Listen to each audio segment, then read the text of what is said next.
Doctors and lawyers alike gathered on the steps of the California Capitol building on Friday to call on the governor to veto a bill that would censor what it calls medical misinformation. Lee Dundas, one of the lawyers at the event, spoke to NTD as she made her trip to Sacramento.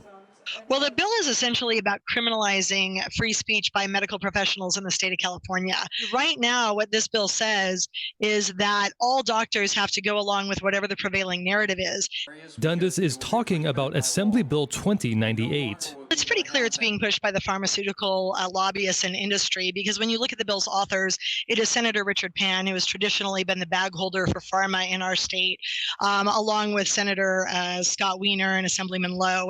Nicole Pearson, another lawyer at the event, talked to NTD after she arrived at the Sacramento airport about the consequences of Governor Gavin Newsom not vetoing the bill. If he doesn't veto it, he's telling Americans that the Constitution, the Bill of Rights, freedom of speech, your careers, again, your education and training don't matter and don't have protections, not only in the state of California, but across the United States if he runs for president.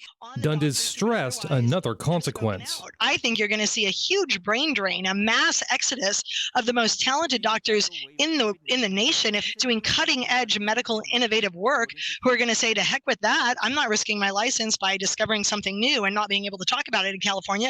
Pearson said the law would also have ongoing consequences for not just Californians, but also potentially Americans. Because this is what we call in the law a slippery slope. And it starts with the medical professionals, and right now it's physicians and surgeons. Then it will apply to the nurses who don't want to assist because they disagree. And it's going to trickle down until it's you. It's you. And then, like I said, not just you, the everyday average California citizen, but every American citizen if Governor Newsom becomes president.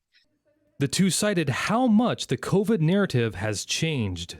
And then 2 weeks ago, you have the premier medical journal on the planet, the New England Journal of Medicine, coming out and saying, just kidding, after we've done some studies, we have found not only are they ineffective in childhood populations, all they have is negative efficacy, meaning your child is more likely to contract the disease if they've had the shot than if they've not. And just to be clear, it's not just, fringe doctors. We have Paul Offit, who was on the FDA advisory board, the CDC advisory board. He is changing his tune. We have Dr. Malhorta, who's out of Europe. He's changing his tune. He was one of the Pearson added that legal teams are prepared if the bill becomes law. The lawsuits are written.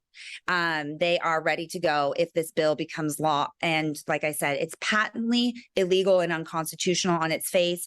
It is going to be struck down, even if we have to take it all the way to the Supreme Court, but it will be struck down. If Newsom does not veto the bill, it will automatically be signed into law at midnight on September 30th. Daniel Hall, NTD News, California.